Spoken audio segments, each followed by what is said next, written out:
Transport कोणते हे transport sorry transporter म्हणजे उत्पादक 260, सप्लायर्स 248 आणि ट्रान्सपोर्टर्स 190 असे 703 FIR आहेत. सो FIR काय कमी केलेत अशातला भाग नाही. त्यांचं प्रॉसिक्युशन त्यांची पुढची प्रोसेस आपण करतोय. पण आपल्याला अजूनही त्याच्यामध्ये कम्प्लीट याच्यामधून खरोखरच हद्दपात करण्याच्या दृष्टीने याच्यातून झाला नाही तर पुढची स्टेप आपण घेतोय आणि ती आज आपण घेतलेली आहे. Yes please. एक मिनिट. गुटखा हा 2 नंबर धंदा आणि याच्यामध्ये खूप मोठं अर्थकारण आहे आणि ज्याच्यामध्ये पोलीस प्रशासन सुद्धा मोठ्या प्रमाणात खास करून बॉर्डरवरचे जे जिल्हे आहेत किंवा बॉर्डरवरचे जे पोलीस स्टेशन आहेत तर तिथून मोठ्या प्रमाणात गुटखा सप्लाय होतो. आता मी ज्या भागात महाराष्ट्र जिल्ह्यामध्ये पोलीस स्टेशनच्या मोठ्या प्रमाणात पोलीस प्रशासन काही गाड्या पकडतं काही गाड्या सोडतं असे पण आपण मी जे सांगितलंय की दोज हु आर रिस्पॉन्सिबल त्यांच्यावरती आपण कारवाई करणार कुणी असू द्या. म्हणजे माझे अधिकारी होऊ शकतात इन्व्हॉल्व जर असतील तर दुसरे कोणी असू शकतात. त्याच्यामध्ये एड्स अबेट हे शब्दप्रयोग आपण जे केलेले आहेत त्याच्यामध्ये त्यांचं इन्व्हॉल्वमेंट जर सिद्ध झालं तर आपण त्यांच्यावरती करा. नाही FIR आतापर्यंत झालेले आहे पण ते प्रूव्ह करण्यासाठी you are not getting my point. ते प्रूव्ह करण्यासाठी लेट मी आन्सर दॅट. ते प्रूव्ह करण्यासाठी आपल्याला ते डॉक्युमेंटरी एव्हिडन्स लागतील आपल्याला एव्हिडन्सेस लागतील. असे आपल्याकडे सापडले तर डेफिनेटली आपण कारवाई करू. Let me complete. याच्यामध्ये आमचे काही अधिकारी इन्व्हॉल्व आहेत असं खूप अलिगेशन होतात कंप्लेन येतात आम्ही त्या व्हेरीफाय करतो. पुढच्या काही दिवसामध्ये असे काही अधिकाऱ्यांचं इन्व्हॉल्वमेंट आहे किंवा नाही याच्याबद्दलचे इन्व्हेस्टिगेशन आमच्याकडे सध्या चालू आहे. त्याच्यातून जे रिझल्ट येतील ते आपल्यापर्यंत येतीलच. सर आपण पदभार स्वीकारल्यापासून अनेक कारवाई केलेल्या आहेत. आतापर्यंत जेवढ्या कारवाई झाल्या साधारणपणे किती कारवाई झाल्या किती तो डेटा मी प्रेसमध्ये दिलेला आहे ना. नाही मी डेटा मी प्रेसमध्ये दिलेला आहे. नाही मग टोटल आता खूप केल्यात. दररोज मी प्रेस देतोय. किती आहे देतो. Yes please. प्रोहिबिटेडची एका वेळेस एक minute I answer every question. Let me I come to me. हां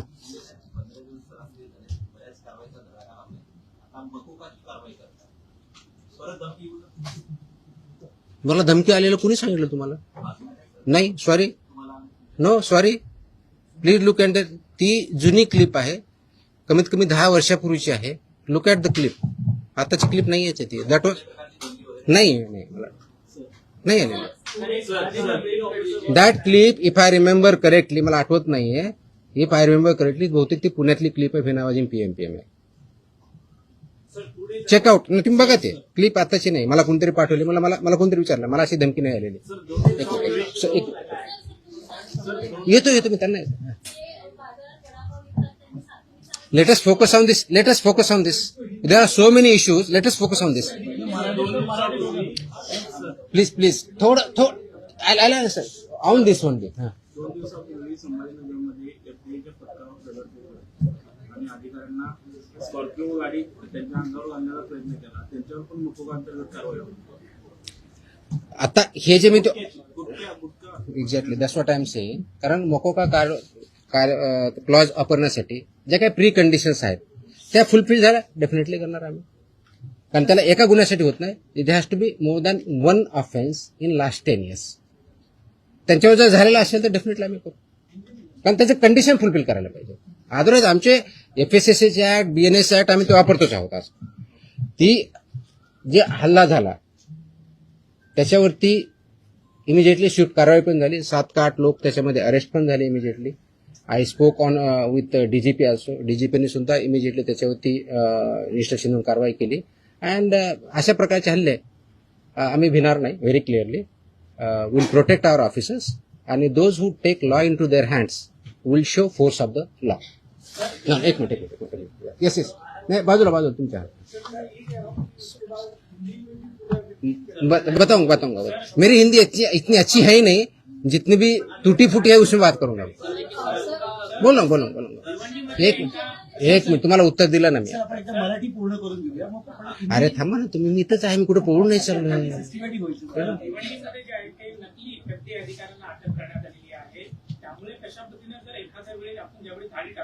आय कार्ड असतं ऑफिसरकडे. Simple. My officers wear I card. Very clearly they show the I card. या प्रतिबंधित माल जो आहे तो बऱ्याचदा गुजरात सारख्या राज्यातून मुंबईत येतो. खास करून गुटखा असेल किंवा बऱ्याचदा भेसळयुक्त खावा देखील गुजरातवरून मुंबईमध्ये वाहतूक व्यवस्था करणाऱ्या अनेक लक्झरी बसेस असतात, टुरिस्ट गाड्या असतात किंवा ट्रक टेम्पो, यासाठी आरटीओची काही मदत वगैरे घेणार मी आता वाचताना वाटलं इन्क्लुडिंग ट्रान्सपोर्टर्स आरटीओची मदत घेणार? सगळ्या एजन्सी एकत्र काम करत असतात त्याच्यामध्ये, सगळ्याच एजन्सी काम करतात. आपण याच्यामध्ये मकोका लावताना किंवा हे करताना इव्हन आताचे जे FIR होत आहेत त्याच्यामध्ये आपण फक्त विकणाऱ्याला करत नाही, त्याचा ट्रान्सपोर्टरला पार्टी करतोय, त्याचा डिस्ट्रीब्युटरला पार्टी करतोय, तुमच्या ओनरला. मी तुम्हाला लिस्ट पण दिली. तर इथून पुढचे आता आल्यापासून FIRचे हे it will be right from manufacturer to seller. आताही होतात, अजून जास्त स्ट्रिंजंटली होतील. So they are responsible. कायद्यामध्येच व्हेरी क्लिअरली त्याच्या मेन्शन आहे, कुठेही डाऊट नाही त्याच्याबद्दल. याच्या बाहेर नका विचारू, जो आपला विषय चालला तेवढाच विचार. नाही, संबंधित नाही, आजच्या विषयाशी संबंधित. तुकाराम मुंडे साहेब ज्या विभागाचा पदभार ग्रहण करतात तो विभाग नेहमी चर्चेत येतो, असं का होतं? त्याचं उत्तर तुम्ही द्या, मी कसं देणार आहे? आय मीन तो काय होतो तर you are better. No, I cannot answer this. Simple. कारण काय येतो, लोक चर्चा का करतात, तुम्ही जास्त का पब्लिश करतात, का कुणी काय करतं, ह्याचं उत्तर मी नाही देऊ शकत. It you have to analyse. त्याचं उत्तर मी कसं देऊ शकणार? सोशल मीडियावरती तुम्ही विचारल्यानंतर प्रचंड लोकांचा पाठिंबा we are diverting. Let us not divert. No. So no, हे जे विषय त्याच्यावरती आपण बोलू, बाकीचे विषय नाही. हा नाही, याच्या अगोदर फक्त हा डेटा प्रोहिबिटेड ना, प्रतिबंध. आता तुम्ही जो विचारला होता प्रश्न की मी 25 मे ते 11 जून या काळामध्ये प्रोहिबिटेडच्या बाबतीत म्हणजे प्रतिबंधित आयटमच्या बाबतीतला सांगतोय, बाकीच्या नाही सांगत आहे, कारण हा प्रोहिबिटेडचा विषय आहे. म्हणून तपासणी केलेल्या आस्थापना म्हणजे प्रोहिबिटेडच्या बाबतीत त्या 354 आहे, 354. बाकीचे असेल ना आपल्याकडे पुढचे केलेले ती पण असेल ना, तो पण मागवा ना. आणि ड्रगचे असेल तर ड्रगचं पण मागवा. त्याच्यामध्ये नाही सॉरी, प्रतिबंधित पदार्थ आढळलेल्या आस्थापनाची संख्या 344 सापडली आपल्याला. तपासणी 354 केली, 344 मध्ये फाइंड आउट झालं. जप्त साठ्याची किंमत ह्या 344 मध्ये एक किती रुपये, 3,27,24,629 rupees. 3,27,24,629 rupees. FIRs 235. Arrested people 350. Seal establishment of this 344 are 274. Seized vehicles are 26 and the price of that vehicle is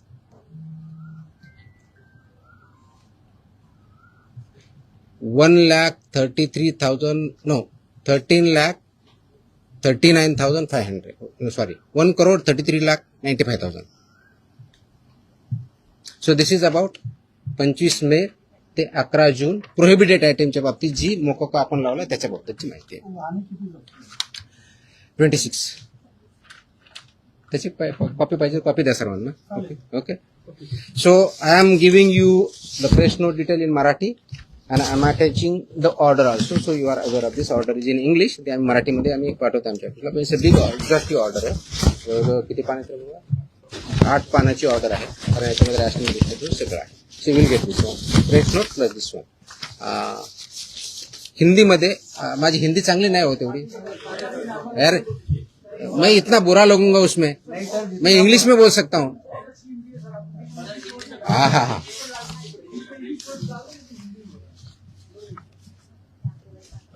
आप सब जानते हैं कि महाराष्ट्र में FSSAI एक्ट के तहत सेक्शन 30 के अंदर प्रोहिबिटेड आइटम्स है, जैसे कि गुटखा, पान मसाला, इसमें एक आइटम से प्रोहिबिटेड है.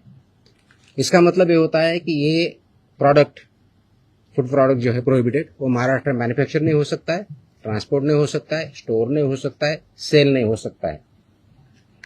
फिर भी बहुत कार्रवाई करने के बावजूद इसका सेलिंग और अवेलेबिलिटी महाराष्ट्र में कई जगहों पे पाया जाता है.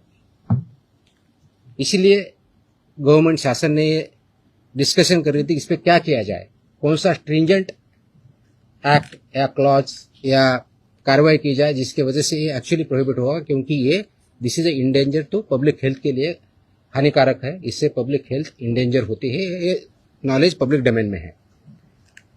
तो इसके तहत आज हमने मोकोका एक्ट जो है महाराष्ट्र का, Maharashtra control of organise crime act 1999, ये इसमें इन्वोक करने का निर्णय लिया है, लागू किया है कि जो ये बिजनेस में मैन्युफैक्चरिंग करते हैं, ट्रांसपोर्ट करते हैं, सेल करते हैं, डीलर्स है, सेमी डीलर्स है, ये सबको ये प्रोविजन के अंदर अभी कार्रवाई की जाएगी।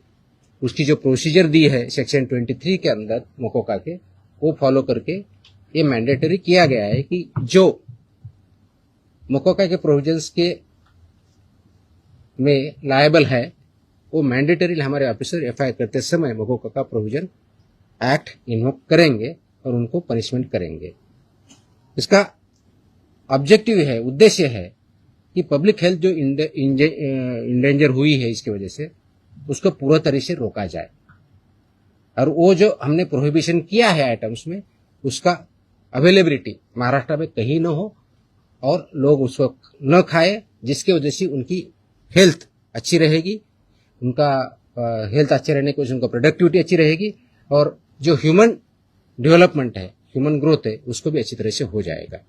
इसीलिए ये प्रोविजन आज हमने इन्वोक किया है। इसका ऑर्डर हमने आज as a commissioner food safety Maharashtra बोल के इश्यू किया है और ये लागू हो रहा है और ये सब स्ट्रिक्टली आगे इम्प्लीमेंट होगा।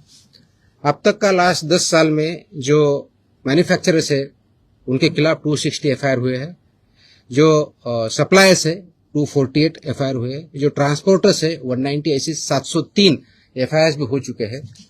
इसका डेटा हमने मांगा है, उसका एनालिसिस भी चल रहा है।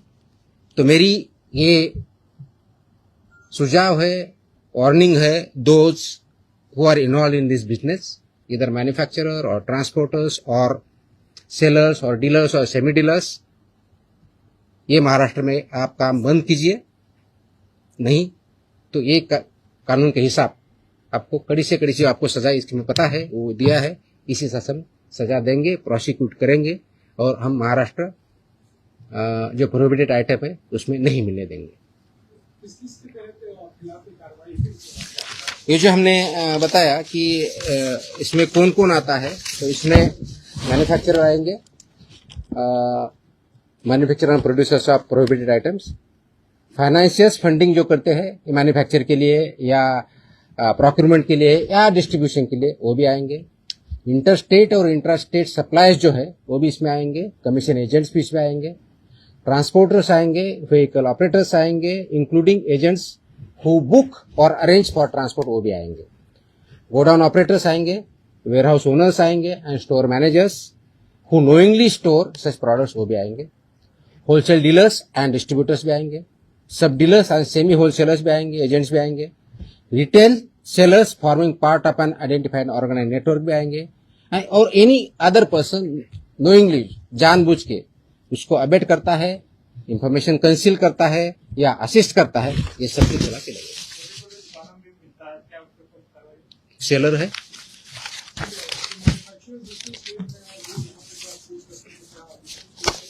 so it's a part of syndicate. Syndicate K definition सब कुछ आया है। Organized crime. That's why it is an act. That's why this is become an organized crime, and they are working as a syndicate. That's why we are invoking these provisions. They are supporting. They are supporting.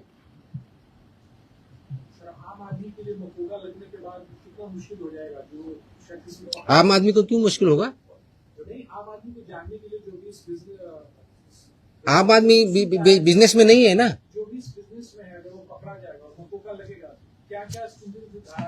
ये तो आप मोकोका में clearly है ना, life imprisonment provision आहे ना, किती सजा आहे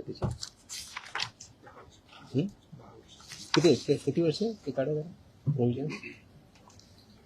ऑफकोर्स दे प्रोसिक्यूट होंगे, कोर्ट में केस चलेगा। हाँ ऑफकोर्स सबको बेल अपोज कर हमने बता ही दिया ना कितना है।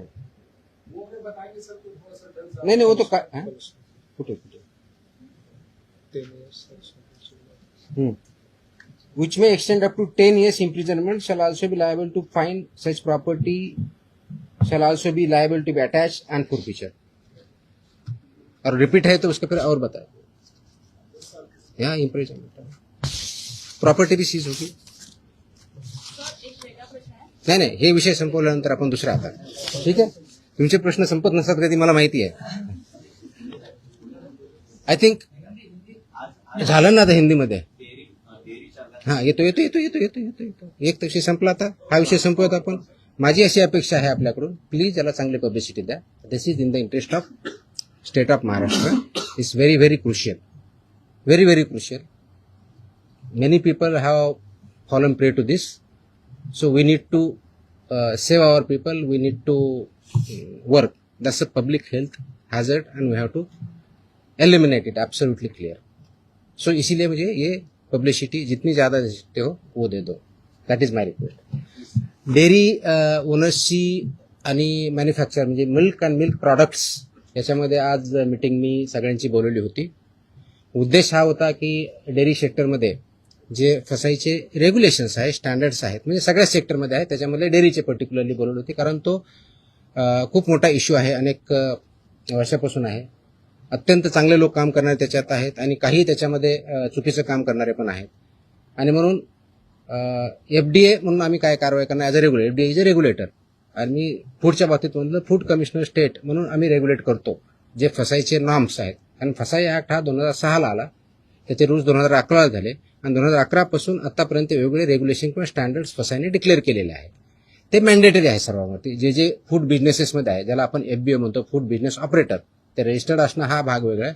पण त्यांनी कोणत्या कोणत्या प्रकारचे स्टँडर्ड्स जे प्रॉडक्ट आहेत त्याला वापरायचे, त्याप्रमाणे प्रॉडक्ट तयार करायचे किंवा सेल करायचे, हे त्याच्यामध्ये स्टँडर्ड्स दिलेले आहेत. त्याच्यामधला एक भाग म्हणून जे मिल्क अँड मिल्क प्रॉडक्ट्स आहेत याच्यासाठी जे स्टँडर्ड्स लागतात ते त्यांनी पाळावेत, ते त्यांनी इम्प्लिमेंट करावेत. या दृष्टिकोनातून एक इंटरॅक्शन सेशन, कायद्याचे प्रोव्हिजन, रेग्युलेशन्स कोणते आहेत ते त्यांना आम्ही सांगितले. त्यांचे जे काही इश्यू होते ते आम्ही समजून घेतले आणि यातून पुढे खूप स्ट्रिक्टली याच्यावरती इन्फोर्समेंट होईल. राईट फ्रॉम कलेक्शन सेंटर गावातलं जे असेल तिथपासून ते म्हणजे तुमचा MBO असेल, म्हणजे तुमचं जे चिलिंग सेंटर असेल, कलेक्शन सेंटर्स असेल, चिलिंग सेंटरपासून तुमच्या डेअरीपर्यंत जात असेल, मग तुमचा दूध प्रॉडक्ट बनवणारा किंवा पनीर बनवणारा तिथपर्यंत जात असेल, ते प्रॉडक्ट बनवून ते कंझ्युमरपर्यंत जात असतील, ही सगळी चेनमध्ये जे त्याच्यामध्ये इन्व्हॉल्व आहेत त्यांनी हे सगळे स्टँडर्ड्स पाळले पाहिजेत, इम्प्लिमेंट केले पाहिजेत आणि त्याच्यामुळे चुकीचं काही होणार नाही हे त्यांना समजून सांगण्यासाठी, कायद्याचे प्रोव्हिजन समजून सांगण्यासाठी आम्ही मीटिंग बोलवली होती, इंटरॅक्शन केली. मी एक प्रेझेंटेशन पण केलं की कायदा काय सांगतो, नाही केलं तर त्याचे काय प्रोव्हिजन होतात. तर 2-3 ठळक ज्या गोष्टी आहेत त्याच्यामधल्या, तर एक पहिलं की अनसेफ फूड हे कशाही परिस्थितीत टॉलरेट केलं जाणार नाही, इन्क्लुडिंग मिल्क प्रॉडक्ट्स. अनसेफ फूडची डेफिनेशन कायद्यात दिलेली आहे, त्याच्यामुळे मी इथं बोलत नाही, त्या तुम्ही वाचू शकता, त्याच्यात क्लिअरली आहे. दुसरं अडल्चरेटेड फूड, तिसरं मिसब्रँडेड, चौथं सबस्टँडर्ड आणि अजून काय एवढंच नाही. सो अशा प्रकारच्या कॅटेगरी आहेत आणि या प्रत्येक कॅटेगरीला काय पनिशमेंट आहे हे कायद्यामध्ये दिलेलं आहे. तर ते व्हायलेट तुम्ही करू नये. त्याचे जे वेगवेगळे रेग्युलेशन, पहिला रेग्युलेशन फॉर रजिस्ट्रेशन कंपल्सरी आहे, ते बऱ्यापैकी इम्प्लिमेंट आहे आजच्या डेटला, रजिस्ट्रेशन आणि लायसन्सिंग, पण ते तेवढ्यापर्यंत चालत नाही. फूड प्रॉडक्ट्सचे जे 2011चे स्टँडर्ड्स आहेत ते बऱ्याच वेळेस कॉम्प्रोमाइज केले जातात, ते करता येणार नाही. मार्केटिंगच्या किंवा ॲडव्हर्टाइजिंगच्या बाबतीत चुकीचं दिलं जातं, ते करता चालणार नाही. त्याचबरोबर काय म्हणतो त्याला, प्रिंटिंग, काय म्हणतो त्याला, प्रिंट करतो ते लेबलिंग जे आहे ते व्यवस्थित होत नाही किंवा चुकीच्या पद्धतीने होतं किंवा मिसलिडिंग होतं, ते चालणार नाही. पॅकेजिंग, त्याचे स्टँडर्ड्स ठरवले आहेत, ते पॅकेजिंग त्याच पद्धतीनं पाहिजे, ते चालणार नाही. हे त्यांना आम्ही चांगल्या पद्धतीनं समजून सांगितलं आहे आणि बाय अँड लार्ज त्यांची कन्व्हिन्स झालेली आहेत की येस आमच्याकडे काही ज्या त्रुटी असतील तर आम्ही त्याच्यामध्ये कारवाई करू, जेणेकरून हे जे दूध आहे किंवा प्रॉडक्ट आहे, फूड अँड फूड प्रॉडक्ट जे आहेत ते कंझ्युमरला जे स्टँडर्ड फसाईने घालून दिलेले आहेत ते त्याप्रमाणे करतील. जे करणार नाही त्याच्यामध्ये फसाई ॲक्टनुसार आपण त्याच्यावरती कारवाई करणार आहोत. आता हे standard over a period of time आहे, 2011 पासून आतापर्यंत जवळजवळ टोटल 28 प्रकारचे रेग्युलेशन किंवा स्टँडर्ड आहेत, त्याच्यातले 6 हे ऑथॉरिटीचे आहेत, मग 22 आहेत वेगळ्या प्रॉडक्टच्या बाबतीतले आहेत सगळे. त्याच्यातले बऱ्याचशा अंशी 6 ते 10च्या दरम्यान हे फूड अँड फूड प्रॉडक्ट्स लागतात. प्रत्येकाला मोर दॅन 1 लागतात. रजिस्ट्रेशन कंपल्सरी आहे, पण ते फूड कॅटेगरी जी असेल त्यांना ते लागतात. ते स्टँडर्ड्स आम्ही जास्त इम्प्लिमेंट करू, सॅम्पलही आम्ही वाढवू आणि त्याचबरोबर आम्ही हे सांगितलं की कंप्लायन्स करणं ही तुमची जबाबदारी आहे आणि इन्फोर्स करणं ही आमची जबाबदारी ॲज अ रेग्युलेटर म्हणून. ती इन्फोर्समेंट आमचं स्ट्रिंजंट होईल. त्याच्यामुळं आपण स्वतः आपल्या आधीच ज्यांच्याकडून तुम्ही दूध घेता, जे चिलिंग सेंटर्स आहेत, जे तुमचे प्रॉडक्ट्स आहेत, तुमचे प्लांट्स आहेत, त्या ठिकाणी याचं कोणतंही व्हायोलेशन होणार नाही याची काळजी तुम्ही घ्या. आणि सबस्टँडर्ड असेल, अनसेफ असेल, तो माल रिजेक्ट करा. तो तुम्ही वापरू नका, दुसऱ्याकडे वापरू देऊ नका. So that this unsafe, substandard, adulterated, misbranded असं कोणताही प्रॉडक्ट मार्केटमध्ये येणार नाही. त्यासाठी तुम्ही कार्यरत राहा आणि ते कंप्लायन्स करता की नाही त्याचं एन्फोर्समेंट आम्ही बघू आणि जिथं कंप्लायन्स होत नाही त्यांच्यावर आम्ही स्ट्रिक्ट कारवाई करू. दिस वॉज द मीटिंग. तुमच्या कारवाईचं शेतकरी फार खुश आहेत त्याच्यात. तुमच्या कारवाईच्यानंतर आटपाडी तालुक्यामध्ये तुमचा दुधाभिषेक करण्यात आला आहे. दुधाचे रेट वाढतील असं वाटतं तुम्हाला? रेट माझ्या हातात नाही आहेत. वाढवणं हा इज अ फ्री मार्केट. त्याच्यामुळे दुधाचा किती रेट असावं ते डिमांड सप्लायवरती ठरलं जाईल. पण आपण अडल्चरेशन बंद करू शकलो, आपण सबस्टँडर्ड दूध बंद करू शकलो, प्रॉडक्ट्स बंद करू शकलो, तर ऑफकोर्स प्युअर दुधाला डिमांड वाढेल. ऑफकोर्स मार्केट फोर्सेसनुसार त्याचे जे काही परिणाम होते ते होते. आतापर्यंत ज्या कारवाया झाल्या, अनेक जप्त केलेला माल आहे तो टेस्टिंगसाठी पाठवण्यात आलेला आहे. किती अहवाल येणे बाकी आहे? आता खास करून दूध किंवा दुग्धजन्य पदार्थ यांचे लवकर नाशवंत होतात, तर त्याचं त्याची आम्ही काळजी घेत आहोत. त्याचे जे वेळेत कसे होतील याची आपण काळजी घेत आहोत. मनुष्यबळासंदर्भात देखील मागे एकदा भरपूर एकाच दिवशी सर तुम्हाला परत प्रश्न यायचं नाही का असं सांगा, मी सांगू शकतो. नाही, रोज तर नाही शक्य, पण इन बिटवीन आपण भेटत जाऊ. 100 नहीं इसमें वो प्रोहिबिटेड आइटम के लिए है. विल एज आई टेल ना, इसमें रिपीट ऑफेंसेस कितने क्या है हम देखेंगे. Will examine everything. We have collected data, we have started work on that. ये एक दिन का ऑर्डर नहीं है. It has lot of thought has gone into it. जो कंडीशन में अगर फुलफिल करता है डेफिनेटली, इसलिए मैंने मैंडेटरी किया है ना उसमें.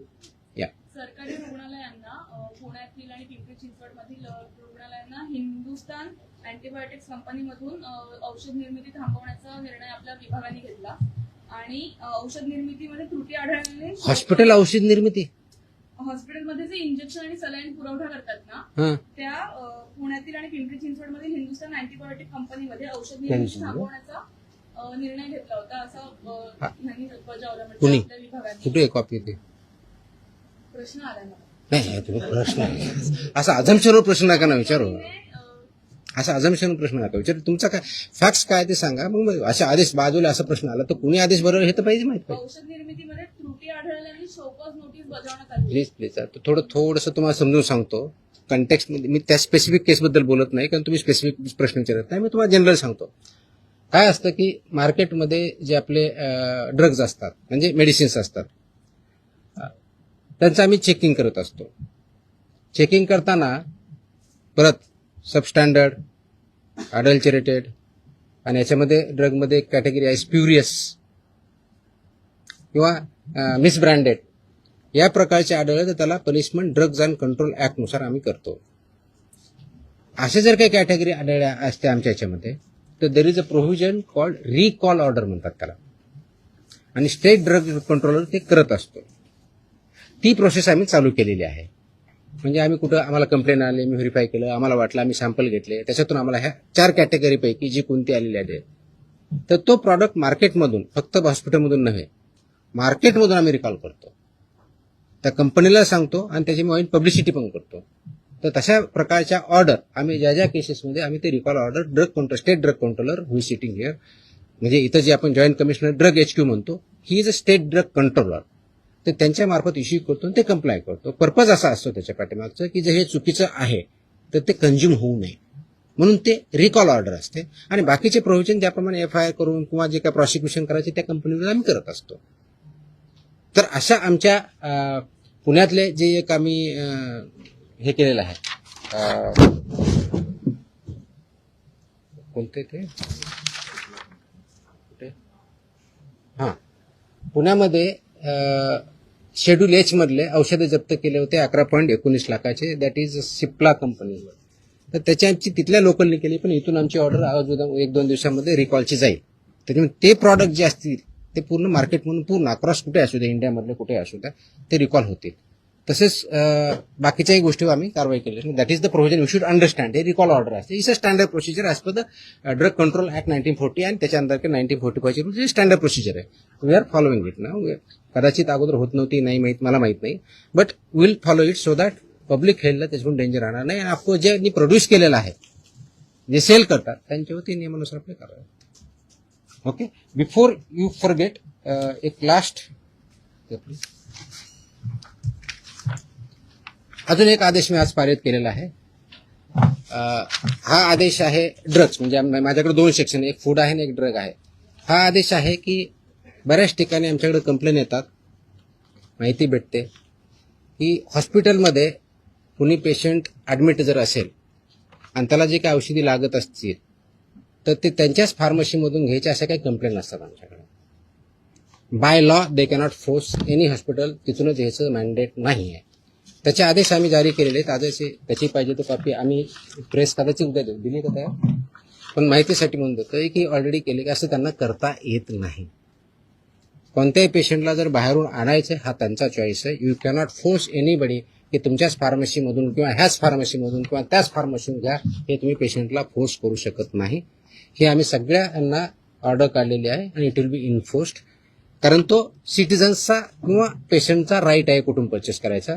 त्यांना तुम्हाला प्रिस्क्रिप्शन द्यावं लागेल. प्रिस्क्रिप्शन दिल्यानंतर त्यांना जिथून आणायचे तिथून आणतील. त्याच्यामुळे यू कॅनॉट फोर्स की तुमच्याच फार्मसीमध्ये घ्यावा. तो पण आदेश आज आम्ही पारित केलेला आहे. जर डॉक्टरने लिहून दिलं प्रिस्क्रिप्शन, तो त्याच्यात जो प्रिस्क्रिप्शन किंवा पुढे जे काही लिहून देईल ते फक्त त्याच्याच मेडिकलमध्ये अवेलेबल असतं. जर दुसरीकडे घ्यायला गेला तर तिथं उपलब्ध नसतं. असं का बरं होईल? हो सर आहे. मला तरी अनुभव आहे. म्हणजे मेडिसिन फक्त त्याच्या हॉस्पिटलसाठी.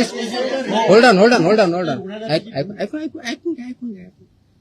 ते मेडिसिन फक्त त्याच्या हॉस्पिटलसाठी बनवलं आहे का? त्याच्यात मेडिकल सांगतो. त्याच्यामध्ये स्टँडर्ड ज्या ऍडवायझरीज आहेत त्या ऍडवायझरी अशा आहेत की त्यासाठी जेनरिक ऑप्शन काय हे पण देऊ शकतात, ते मागू शकता पेशंट. असं स्पेसिफिक आले तर आम्ही कारवाई करू. मला स्पेसिफिक लागेल, जनरल नको, आय नीड, आम्ही कारवाई करू. There is a law. मैं है नहीं बोल रहा, मैं क्वेश्चन नहीं कर रहा हूँ. अगर ऐसे हमारे पास स्पेसिफिक कंप्लेन आते हम कार्रवाई करेंगे ना.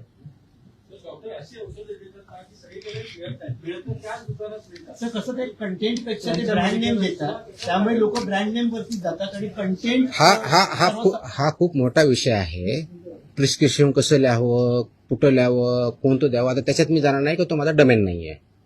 माझा ड्रगच्या बाबतीतला जो इश्यू आहे, अशा प्रकारच्या कंप्लेंट जर आमच्याकडे आल्या तर will definitely investigation look into it. Okay, I hope, I think I have satisfied everybody. आणि मोकोकाला जरा वाईट पब्लिसिटी आहे. येस, हे अगोदर नाही सांगायचं का? अरे नाही, आता नाही, बाकीचे सगळ्यांना नाही, प्रिंटमध्ये it is required and it is essential also. Okay, चलो, थँक्यू. सर, पीएम म्हणजे ट्रेडमार्क तुकाराम मुंडे. गप्पा नको मारा.